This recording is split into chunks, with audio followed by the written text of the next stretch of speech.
Why being mentally untouchable is the real power. You don't lose your temper easily. You stay composed.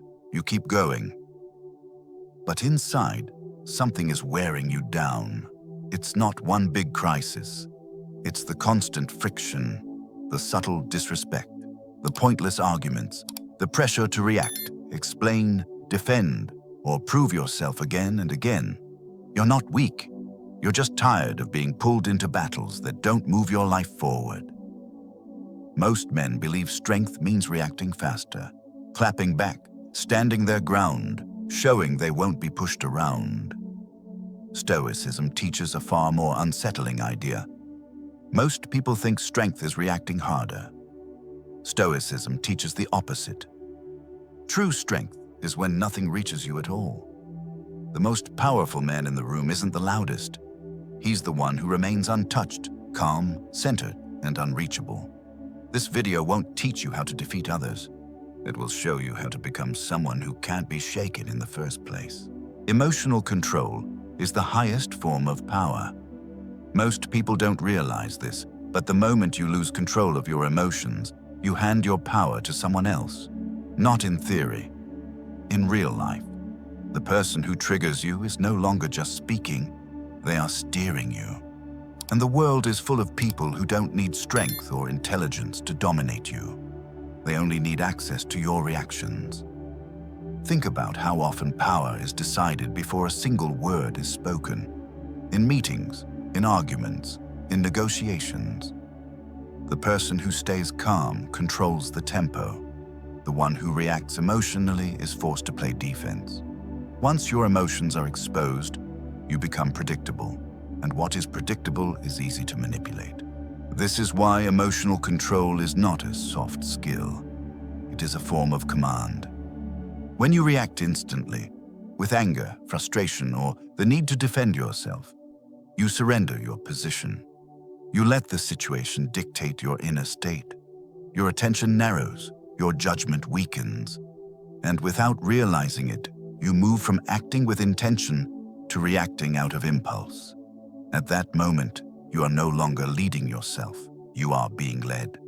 Stoicism never teaches you to kill your emotions. That's a misunderstanding. Emotions are signals, they are information, but they are not ordered. The Stoic mindset is about creating distance between what you feel and what you do. Feeling anger does not mean acting on it. Feeling pressure does not mean submitting to it. Feeling provoked does not mean responding. That gap, the space between stimulus and response, is where power lives. A man with emotional control cannot be rushed. He cannot be baited. He cannot be pushed into decisions he hasn't chosen. While others burn energy trying to win reactions, he observes, calculates, and moves only when it serves him.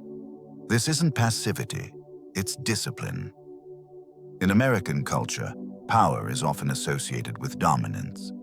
Being louder, tougher, more aggressive. But real authority works in the opposite direction. The men who command respect over time are not the most explosive. They are the most composed. They don't explain themselves under pressure. They don't chase validation. Their calm signals confidence because it comes from self-command, not from fear of losing control. And here's the uncomfortable truth. If someone can make you angry on demand, they can control you on demand. If circumstances can hijack your mood, they can hijack your behavior. This is why emotional control is freedom. It removes leverage from the outside world. Stoicism trains you to reclaim that leverage, not by suppressing what you feel, but by choosing how much access it has to your actions. You acknowledge the emotion. You don't deny it, but you don't let it drive the wheel. Over time, this changes how people treat you, not because you threaten them, but because they sense something solid beneath you. They can't push you into chaos. They can't pull you into drama. And when a man cannot be shaken, he becomes impossible to dominate. That is why emotional control is the highest form of power. Why calm men are the hardest to break. Calm is one of the most misunderstood qualities in the modern world. In a culture driven by noise, speed, and constant reaction, calm is often mistaken for weakness. If a man doesn't react immediately, people assume he is unsure. If he doesn't push back, they think he is losing ground. But in reality, calm men are rarely passive. They are deliberate, and deliberation is far harder to break than emotion. When pressure hits, most people tense up. Their thoughts narrow, their emotions rise to the surface. They speak faster, defend harder, and reveal more than they intend. Calm men move in the opposite direction. They slow down, they observe, they allow the situation to unfold without intervening in the chaos. This distance alone gives them an advantage, because the person who can step back sees more clearly than the one trapped in reaction. Calm is not the absence of feeling, it is self-command. A calm person still feels anger, frustration, or stress, but they do not surrender control to those emotions. He does not let them dictate his tone, his timing, or his decisions. He creates a gap between stimulus and response, and that gap gives him choice. Choice is power. This is why calm men are so difficult to manipulate. Manipulation depends on predictability. Anger follows patterns. Insecurity follows patterns. Fear follows patterns. But calm breaks those patterns. When people cannot read your emotional state, they cannot anticipate your next move. They don't know what you're thinking. They don't know what you're planning. Uncertainty makes them cautious. From a Stoic perspective, this is where calmness becomes a danger.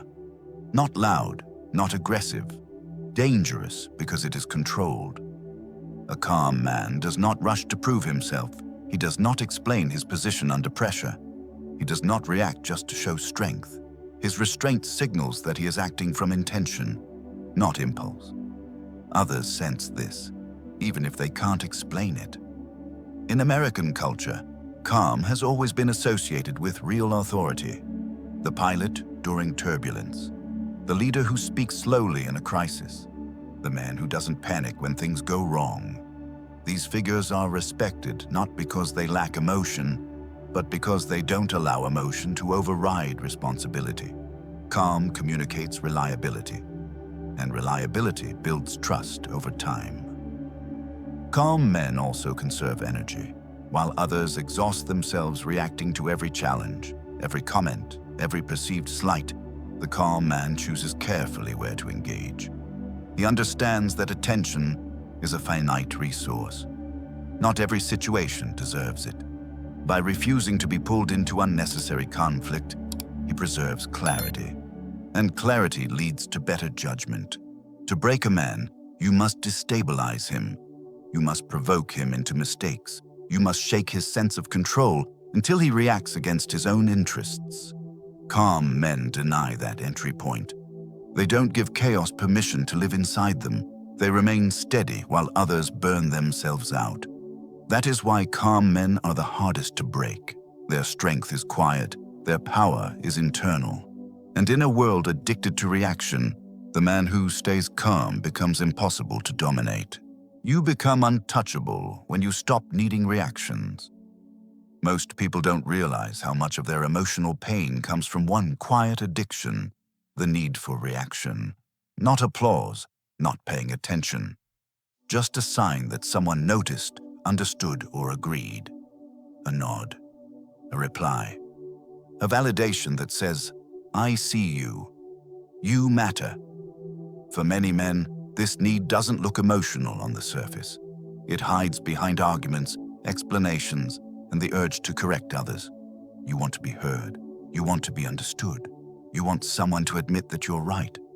And when that reaction doesn't come, frustration builds. The truth is uncomfortable. When you need reactions from others, your peace depends on them.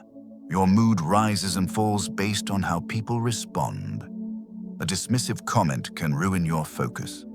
A misunderstanding can follow you for hours. Silence feels like disrespect, and suddenly, you're no longer living from your center. You're orbiting other people's opinions. This is where many men get trapped. They confuse engagement with strength. They believe that if they explain clearly enough, argue long enough, or defend themselves forcefully enough, respect will follow. But more often than not, the opposite happens. The more you seek validation, the more leverage you give away. Stoicism challenges this at its core. You don't need to win every argument. You don't need to correct every misconception. You don't need others to see that you're right. You only need to keep yourself intact. The Stoic shift happens when you realize that most reactions are not about truth. They're about ego. Arguments are rarely settled by logic. They're fueled by identity, insecurity, and the need to feel superior. When you enter these exchanges looking for recognition, you step into a game you can't control. But when you stop needing reactions, something changes. Silence stops feeling like rejection. Disagreement stops feeling personal. You begin to recognize that not every misunderstanding is a problem. Not every challenge deserves a response. This is not a withdrawal, it's discernment. There is a deep freedom in no longer needing to be understood by everyone. When you accept that some people will misread you, misjudge you, or misunderstand your intentions, you stop chasing closure that never comes. You stop performing your life for an audience that was never meant to get it. For American men, especially, this is a difficult lesson. You're taught to assert, to explain, to stand your ground. But Stoicism teaches a quieter form of strength, self-containment, the ability to stand firm without constant feedback, to move forward without applause. When you no longer seek reactions, you become unpredictable. Others can't pull you into debates to drain your energy. They can't provoke you into proving something. They can't use silence or disapproval as leverage. Your center becomes internal. This doesn't mean you stop communicating. It means you stop chasing emotional payoffs from communication. You speak when it's necessary, you respond when it's meaningful, and you let go when it's not. Being untouchable is not about indifference. It's about independence. The independence to let people be wrong about you, to let conversations end without resolution. Let your actions speak over time. When you stop needing reactions, you stop handing your peace to the outside world. And in that moment, you become mentally untouchable. The moment you stop explaining yourself, you gain authority.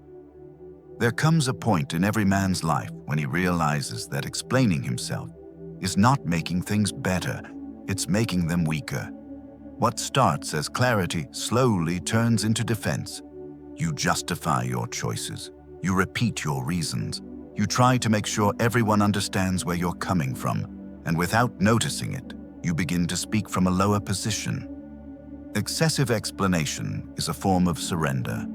It signals that you are seeking approval, not standing in conviction. When you explain too much, you invite judgment. You open your decisions for debate. You tell the world that your actions require permission to exist. And once you do that, authority begins to slip away. Stoicism takes a radically different approach. True authority is quiet. It doesn't rush to clarify itself. It doesn't argue for its legitimacy. It rests in action, not narration. A Stoic man understands that words are weakest when they are used to defend the ego. Instead of explaining, he demonstrates. Instead of arguing, he acts. This doesn't mean becoming cold or dismissive.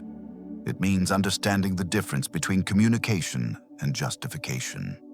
Communication is chosen. Justification is reactive. One comes from clarity. The other comes from insecurity. In American culture, especially among grown men, respect is rarely granted to those who over-explain. People listen more closely to the man who speaks less but acts consistently. His silence creates weight.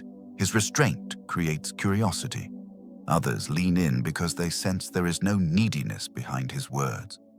When you stop explaining yourself, you remove fuel from unnecessary conflict. Many arguments survive only because both sides keep feeding them with words. When you step back, the fire loses oxygen. The tension dissolves on its own. And what remains is clarity. There is also a psychological shift that happens when you stop explaining. You begin to trust your own judgment. You no longer need external validation to feel secure in your decisions. This internal alignment is felt by others. They may not agree with you, but they sense you are grounded. And grounded men are hard to move. Stoic authority is built on 3 principles: speak less, act correctly, and refuse to justify. Speaking less forces precision. Acting correctly builds credibility over time. Refusing to justify protects your center. Together, they create a presence that commands respect without asking for it. And here is the quiet truth most people avoid. When you stop explaining yourself, people make a choice. Some rise to meet your standard, others remove themselves. This is not a loss. It is refined. Those who require constant explanation were never respecting you in the first place. They were managing you. Mature men understand this instinctively. Authority is not enforced, it is recognized. You cannot convince people to respect you. You can only position yourself in a way that respects the natural response. This kind of authority doesn't announce itself. It doesn't intimidate. It isn't threatening. It stands firm. It lets time do the work. And over time, people either align with it or drift away. When you stop explaining yourself, you stop negotiating your worth. You stop shrinking your decisions to fit other people's comfort. You move with quiet confidence. And in that silence, real authority is born. That is the power of the Stoic approach. Not dominance, no noise, just an unshakable presence. Nothing can shake you when your values are non-negotiable. The world feels chaotic, not because life is unpredictable, but because most people are internally unstable. Opinions shift with trends. Principles bend under pressure. Values change depending on who's watching. When everything is negotiable, nothing is solid. And when nothing is solid, emotional instability becomes inevitable. Most men don't realize how much of their stress comes from this inner inconsistency. One day, they stand for something. The next day, they compromise to avoid conflict, gain approval, or keep the peace. Each small concession seems harmless, but over time, it creates internal friction. You start doubting yourself. You feel pulled in different directions, and eventually, everything begins to shake you. Stoicism offers a different foundation. A Stoic man knows where his lines are. He doesn't need to announce them. He doesn't threaten or posture. But he knows clearly what he will not trade away. Not for comfort, not for validation, not for convenience. These values become non-negotiable, and because they don't move, his inner state stabilizes. When your values are unclear, emotions take over. You feel anxious because you don't know what to protect. You feel angry because you don't know where to draw the line. You feel exhausted because you're constantly recalibrating yourself to fit each situation. This is not adaptability. It's erosion. The Stoic man understands that flexibility in action does not require flexibility in principle. He can adapt without abandoning himself. He can listen without surrendering. He can cooperate without compromising what makes him strong. This clarity removes internal conflict before it starts. Boundaries are not walls, they are anchors. When you know what matters most, decisions become simpler. You no longer debate every choice emotionally. You ask one question: does this align with my values, or does it weaken them? If it weakens them, the answer is already clear. This removes hesitation, and hesitation is often what makes men appear uncertain, reactive, or unstable. In American culture, men are constantly tested, not always directly, but subtly. At work, in relationships, in social circles, people push to see what you'll tolerate, what you'll excuse, what you'll trade for approval. When your values are negotiable, these tests drain you. When they're not, the tests lose power. A man with non-negotiable values doesn't need to argue. He doesn't need to be convinced. He doesn't need to justify why he won't cross certain lines. His refusal is calm, his position is firm. Others may disagree, but they sense that he is not operating from fear. He is operating from alignment. This alignment creates emotional stability almost automatically. When your actions match your values, guilt fades, resentment fades, confusion fades. You stop second-guessing yourself because you are no longer betraying yourself in small ways. Your emotions settle because they are no longer fighting against your choices. The world may still be loud. People may still challenge you. Circumstances may still change. But they don't shake you the same way, because what truly matters inside you does not shift with the noise outside. Stoicism does not demand rigidity. It demands integrity.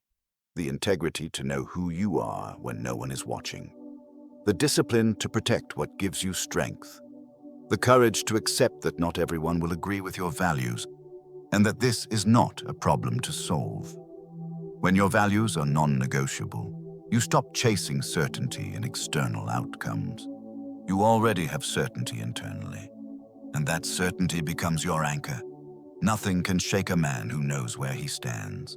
Being untouchable is not isolation, it's inner freedom. When people hear the idea of becoming mentally untouchable, many misunderstand it. They imagine emotional distance, coldness, withdrawal from relationships, a man who shuts down, stops caring, and stands alone. That image couldn't be further from what Stoicism actually teaches.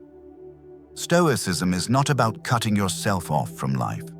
It's about freeing yourself within it. A Stoic man does not become untouchable by building walls around his heart. He becomes untouchable by removing the chains inside it.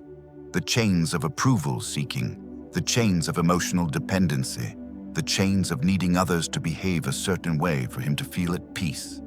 Isolation is when you disconnect because you are overwhelmed. Inner freedom is when you can stay connected without being controlled. Stoicism never asks you to stop caring. It asks you to stop losing yourself in the act of caring. There is a difference. Caring without boundaries drains you. Caring with self-command strengthens you. One leads to resentment, the other leads to respect, both for yourself and from others. Many men have been hurt not because they cared too little, but because they cared without grounding. They invested emotionally while tying their sense of worth to outcomes they could not control. They gave without limits. They stayed without alignment. And when things fell apart, they blamed caring itself. Stoicism reframes this completely. You're allowed to care deeply. You're allowed to love, commit, support, and show up. But you are not required to abandon your center to do so. You don't need to merge your emotional state with someone else's behavior. You don't need constant reassurance to remain steady. You don't need to fix, save, or absorb other people's struggles to prove your value. This is what inner freedom looks like. You can be present without being entangled. You can listen without being consumed. You can give without disappearing. A Stoic man stays in a relationship, but he does not disappear into it. He remains anchored to his values, his boundaries, and his sense of self. That anchor allows him to show up with clarity rather than desperation, with strength rather than need. Ironically, this makes relationships healthier, not colder. When you are not emotionally dependent, you are less reactive. When you are less reactive, you communicate better. When you communicate better, trust grows. People feel safer around someone who does not explode, withdraw, or collapse under pressure. Inner freedom also means accepting a difficult truth.